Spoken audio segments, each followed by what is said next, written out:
Hi there, and welcome to the Intellectual Adventure Podcast. I'm joined with co-host Cameron Scully, and today we're going to have a wonderful discussion themed around scams. It's a not very fun discussion, but we're going to have a deep dive into what to look out for, how to avoid scams, what to do if you've been scammed, and a couple other things related to the unfortunate reality that is scamming.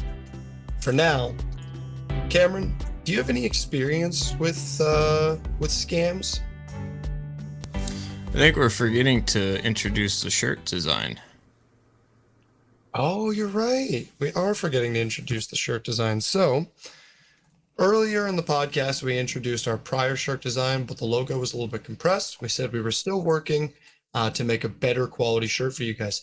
And now I feel like we've achieved that product. We have our new Intellectual Adventure Podcast shirts. They're framed a lot better.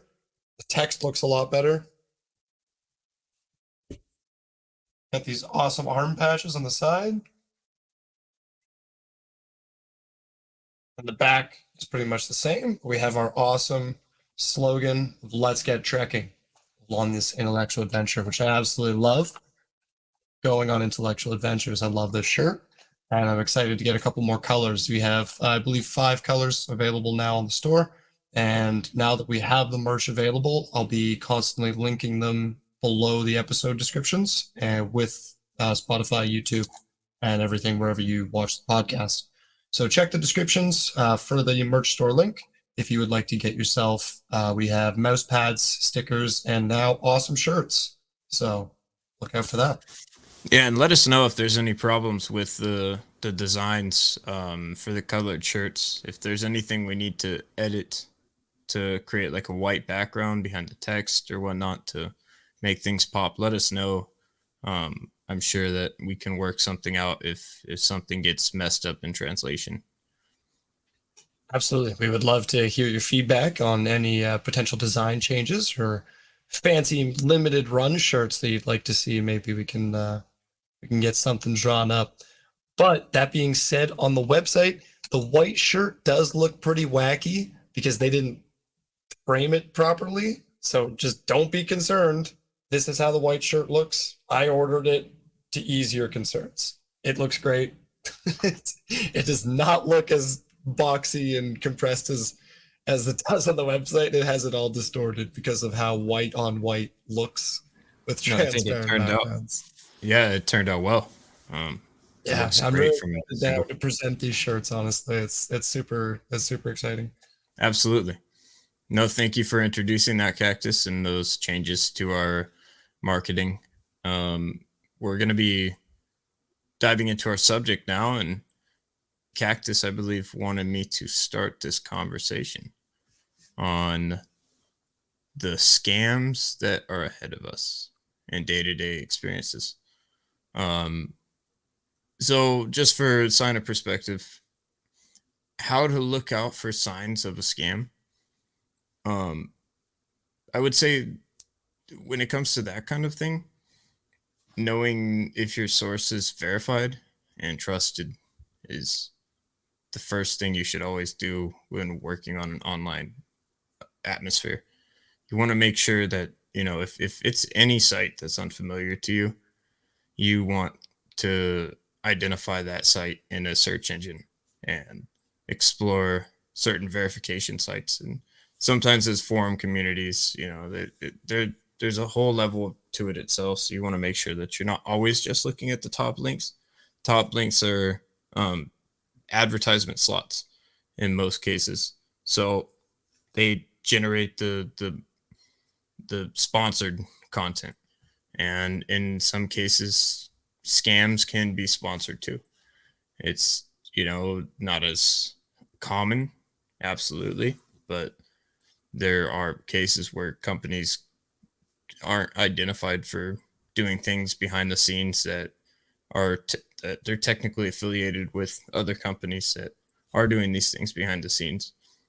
Various technologies using password protection encryption, such as Mega, in the past were doing things like that. It's a very famous example. There's very lesser known examples for server hosting, screen sharing platforms, stuff like that. So you always want to make sure you're being careful on what files are being identified and what data you're giving these people.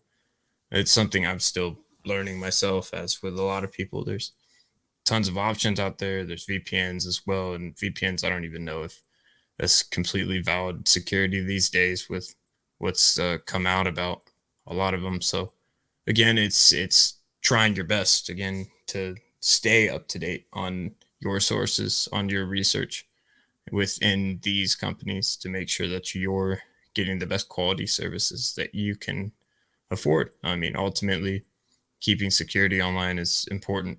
So using the best source out there for security is always a good call whenever available. Yeah, those are some well-raised points and some well-worded points. Some things that I wanted to touch on there that you brought up were sources. Sources is a huge one, and it's actually gonna come into a couple of the tips I'm gonna give for identifying a scam. And the worst parts, a lot of scams are going to be over technology, just because it's easier.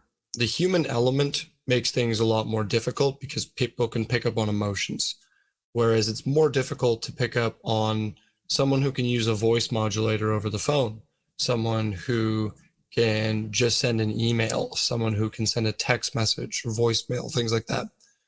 These are all avenues that people will choose to scam you with. In-person scams still exist, and different schemes like Ponzi schemes and things like that can still happen in person very easily. So you got to watch out for things like that.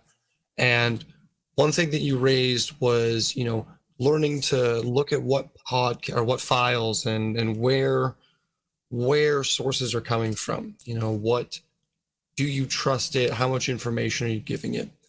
A big part of that, especially with VPNs and things like that, is critical thinking. And sometimes you need to stop and go, okay, what are the pros? Great. Everyone thinks about what's the benefit to them. But very often do you get a Google search? And very infrequently do you get a Google search where people say, what are the cons of running a VPN?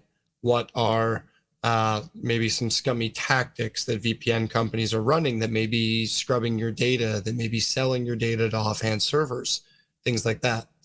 So you need to kind of look a little bit deeper than surface layer, and that kind of goes into what you said, where you were saying you got to go deeper than those first 3 ad slots that are paid for by Google, which are all marked as ads typically. So you just got to watch out for that. So you want to go to the 4th link, the 5th link, the 6th link, and you probably want to check all 3 of those links. Something not enough people do. I'm not trying to point fingers or be critical of anybody, but truly, even from discussing with my own friends, my own family, people like to click on the first link and say, yep, this is the article. I read it in an article. It must be true. News articles, if they're reporting in the first 24 hours of an event happening, there's a very good chance there's salacious details in there and that are completely fabricated. And they need to sell. They need to get people to click. They need to get interaction. And if they have no buzz, this is kind of a scam in and of itself. If they have no buzz, they won't get the information out. So you have to get traction in the algorithm and then present information. It's horrible, but some people just don't present the information. They just present the scam. They just present the misinformation. So you need to be looking into 3, 4, 5 sources to get an accurate check on information. And that includes scam sites. Go and Google the website that you're being sent to. Go and Google, the information that you're being sent and see if it comes up in any registered scams. Yeah, that's actually a great addition. Sincerely, to add to scam protection is looking and looking at backlogs, seeing if anything comes up that registers at the same text.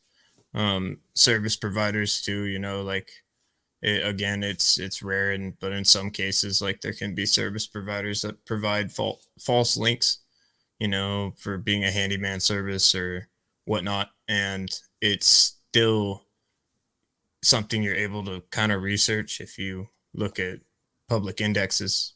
Sometimes they have common scam phrasing or whatnot that's available. The thing I wanted to add though that was relevant to the search engine was the way you can use quotations to make the search engine look up terms directly. And Yep. it's something I don't always do it, but at times it's useful to filter through articles and make sure, like, you're looking for something just in 2019.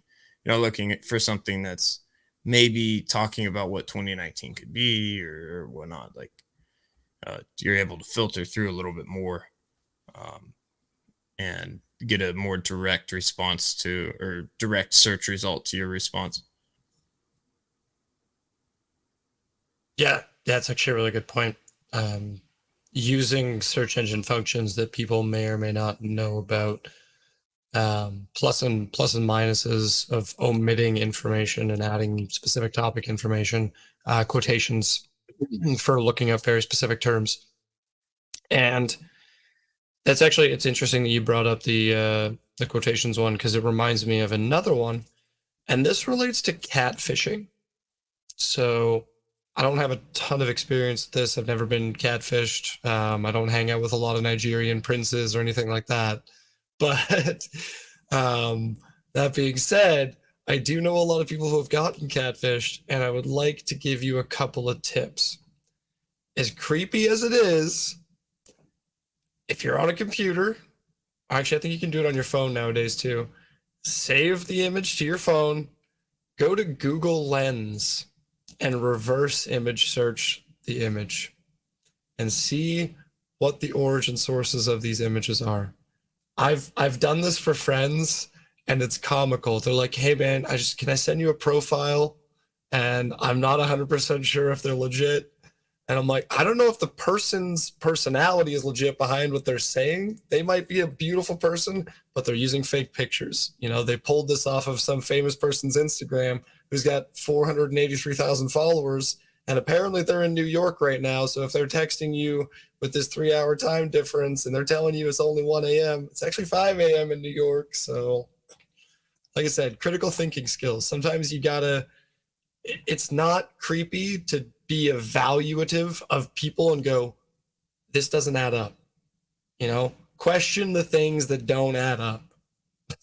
That's, as if I can leave you with one piece of advice today. Yeah. Yeah, I honestly think that's a good way to summarize most of that first part, watching out and looking for them. I think the avoidance is the one part we could touch on more, which is kind of where you have to be up to date. And that leads into our second part of the discussion, and we'll get there. But it's important that you know that updates on Windows and updates on Windows Defender, stuff like that, they're not just annoyances and they're not just small technical glitches. At times, they're actually big changes that are important when it comes to your browser security and just your overall experience on the internet. No one wants to be that guy that's dealing with viruses and problems that they just feel out of control with. So making sure that you are able to use the resources provided to you ahead of time to research and make sure that all your stuff's up to date. Even things like drivers, can really help ensure the health of your product. I mean, there's some files that you can't see. Sometimes if you click malicious links on websites, they download programs. I know I do it all the time on accident. I don't mean to do it. And obviously I'm not doing it as much as say when I was like 7 or 12, on the internet, looking around and, yeah, you had to learn some of the stuff, the trial and error. But that doesn't mean that it's avoidable all the time.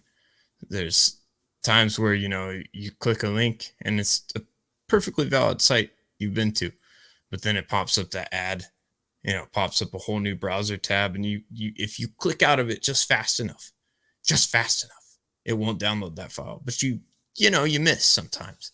I miss, and it puts in .gog or dot cloud service or some random thing that pops up on scam sites typically, and it's not something you want.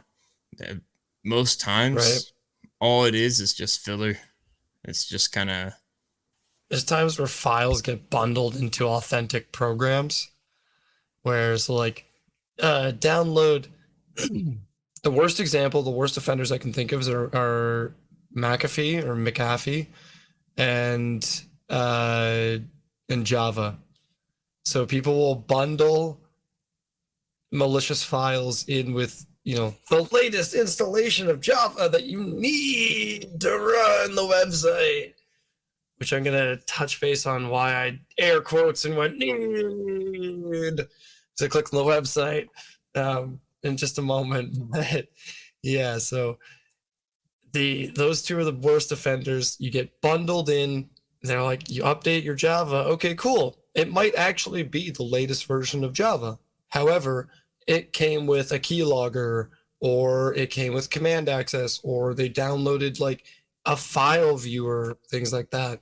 So they've now accessed a lot of your personal information, or they're capable of accessing your passwords, which, again, I'm going to call some people out here.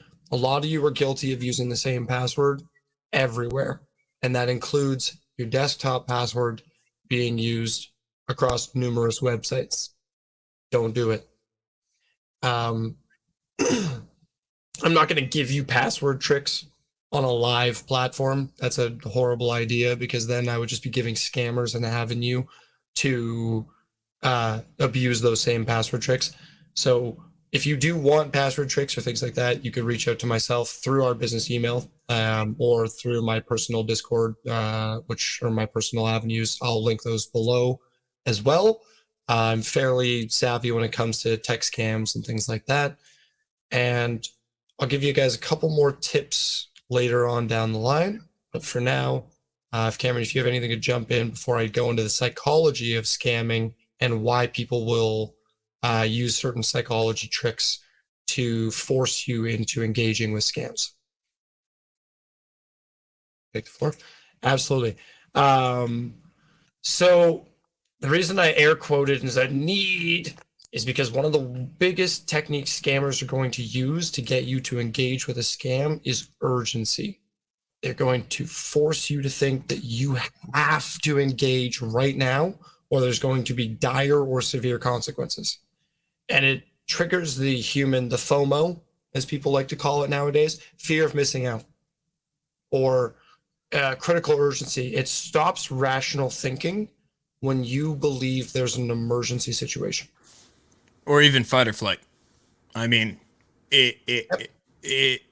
I've dealt with people, scammers specifically like that, where they try to blackmail you, and typically it's the bark is worse than the bite.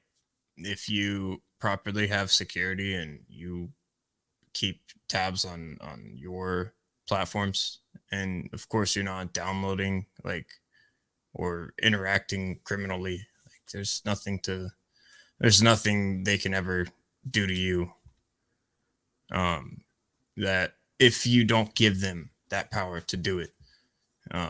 The last thing you want to do is act rashly out of emotion in a situation like that, if you can help it. Yeah, absolutely. That's exactly it. So fight, flight, or freeze is what they're going to trigger as well. They want you to be off your game.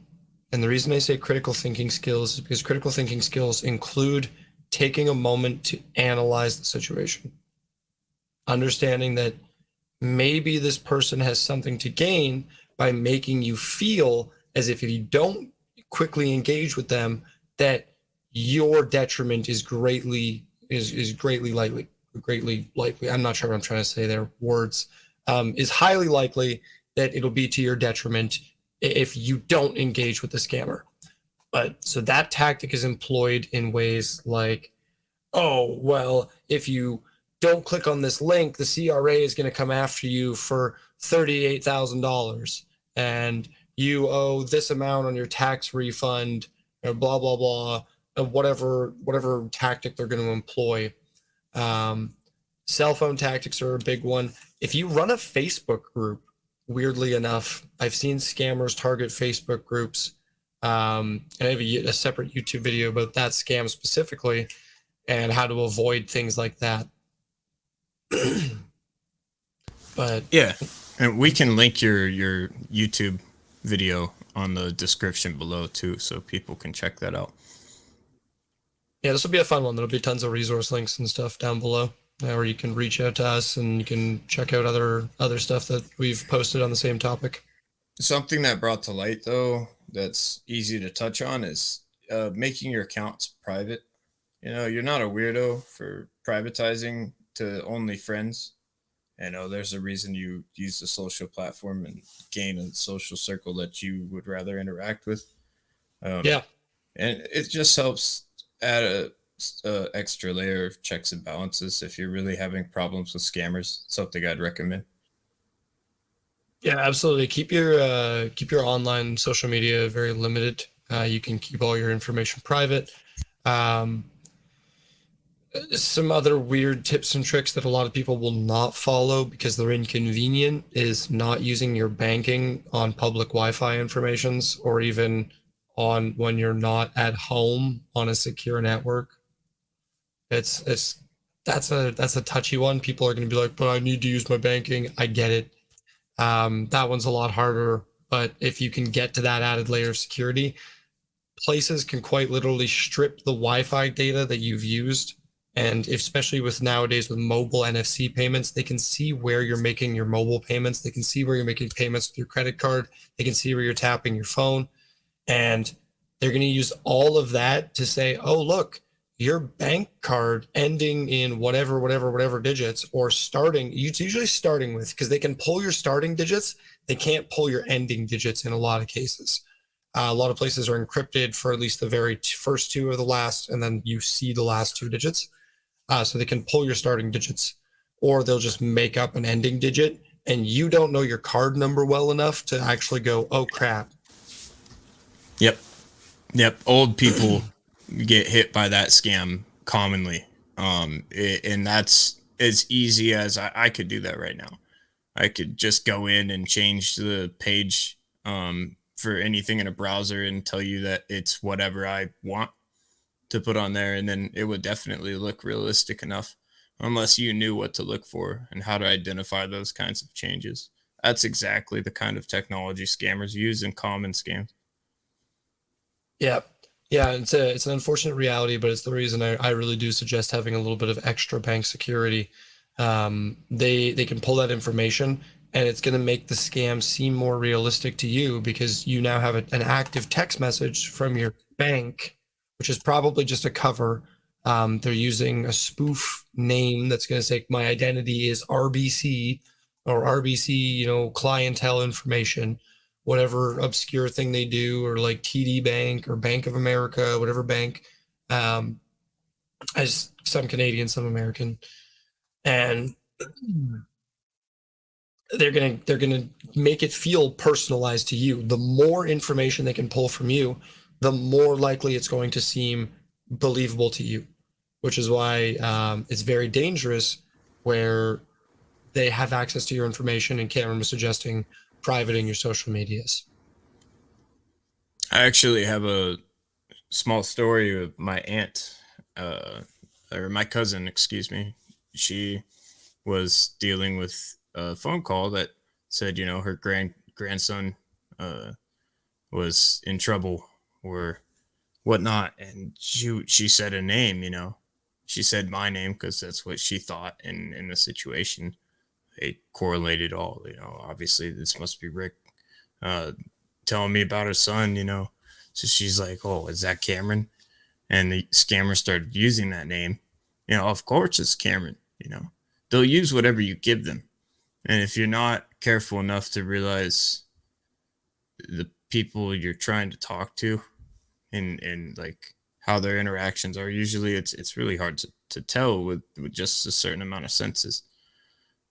So being aware that online is not the same as in person, and that you're going to react differently than if you were to have someone interact with you like that in person. Of course, you know it's not your grandson or your, who knows. The situations vary a lot, but another situation like that on Facebook, my grandma, quote unquote, texted me, and this was a while back, and ended up referring me to this man John Jones or something, and I was still young enough Little where, John Jones, you know him too? well, I thought my grandma, because she did real estate stuff, I thought maybe, John Jones is some Connect you. insurance guy. I don't know, like, yeah. Yeah, So John Jones just I trying to hook you up. John Jones. He's I'm a good starting to guy. I'm starting to message this person, and I realize, like, wait a minute, like something doesn't add up. Like my grandma's texting me, but we live together. Like, like she doesn't need to visit with me. Like, we know our lives, so I'm like, you're not my grandma. And I uncovered that whole thing quickly soon after. But the point is, like, it doesn't matter necessarily the demographic. Every demographic gets scammed in some sort. If you're unaware of that, either unaware or incapable, you feel incapable of making a difference, so you resort to being blackmailed or being threatened. And again, there's a lot of situations. It varies for a lot of people. There's a lot of reasons people react the way they do, but making sure that you educate yourself to not be afraid. It's like getting pulled over, at least in the US, know your rights. It's common thing said. Know your rights. You don't have to say certain things. I'm not gonna state anything specific because I don't feel like doing it. But Oh, come on, Cameron. Let's I know teach my all rights. the American citizens their rights right here, right now. I'll be Sure. the angry police officer. You be the citizen reciting their rights. I I know mean, my rights. well, it's something like you use it or you lose it. It's no different. You really have to study up on these things. I should be doing better myself on knowing my rights. It's not to say I haven't before, but keeping an active tab is important. Yeah, truly, and just knowing that information is all around you. We live in an age where, as much as there are scammers, there are 100 people trying to educate you on how to not get scammed. There's a lot of people having the discussion like we're having today, and I just think the more ears and the more eyes we can get on the topic, that the better people off will be. And eventually, we'll get to a point where people are just knowledgeable enough where they're not constantly feeling that anything they do leaves them susceptible to a scam. Yes. And I like what you said. The better people off will be. You got a little tongue twisted there. Yeah, it's an early morning for me. We don't talk about the tongue twisters. We'll It's leave them in okay. there I for know comedic exactly what you meant. relief. Oh yeah, they'll all know. They're like cactus. I feel like it's not quite how that phrase works, but it's okay. On that note, on that's not how things work. Let's talk about what happens if you get scammed and you don't know what to do. That depends on the severity of the scam, but I'm going to go with some of the most common scams. You've got money scams, you have identity scams, which are really scary. You have, weirdly enough, you have like personal trip theft plans. I've seen some very elaborate scams where they try and get you involved with an overseas travel agency. The travel agency's in on the scam. You never actually meet with this person, but they're trying to set up a business meeting or like an internship or like some prestigious position where it'd be like, oh my God, it'd be so amazing to work with this person.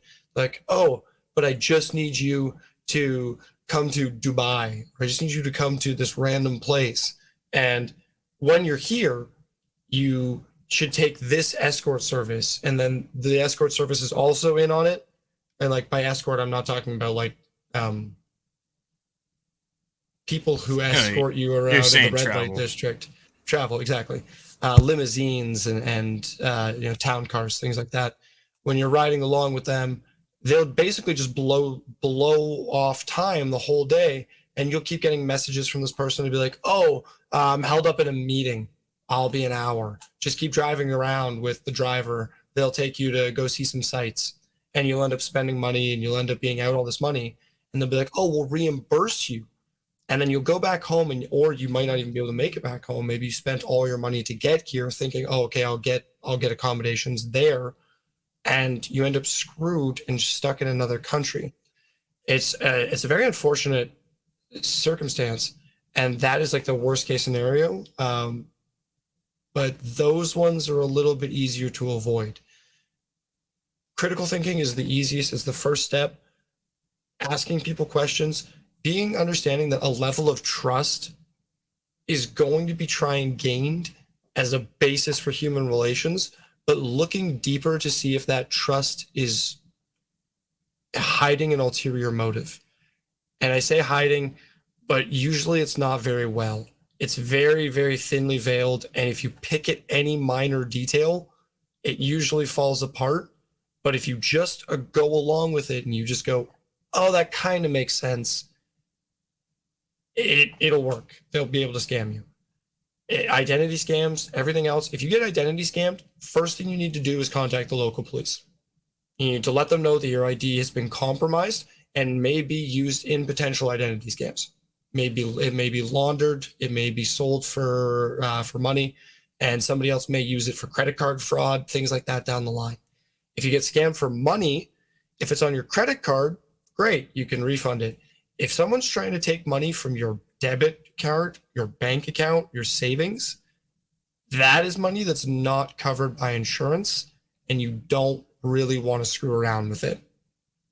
If someone's trying to ask you to buy an unregulated currency like Bitcoin or gift cards or things like that, you need to have an idea that that money is not covered. So keep your money secured. And if anything needs to be purchased, it's purchased through a credit card so it can be done through a chargeback. And make sure it's your credit card company. Don't allow anyone to send you to any weird PayPal company, charge link, anything like that. If it looks suspicious, click off of it or ask why they're sending you to it. Look for information. You can always inquire for more information. Yeah. Yeah, it never hurts. Don't ever feel like, "Oh, I'm not educated, I'm stupid." It's not the case. You're just not educated on the matter. The more you learn about it, the less likely you are to fall for scams, the better you can help equip yourself to avoid people who just want to take advantage of you so they can have things easy. They want to take advantage of the fact that you worked hard and you're established, and they just want to manipulate people. Yeah, I think that's honestly a good breakaway point for us to move forward to our second subject. I think that was quite covered well. Oh, really? And you're going to bother me about mine? Quite well quite what I know, but I covered quite well. We all make mistakes here at the Intellectual Adventure Podcast. Yeah. Well, There's only one more thing to say, and I think we all know what it is. That's thank you for joining us on an intellectual adventure. Bye for now. thank you very much. Have a great day.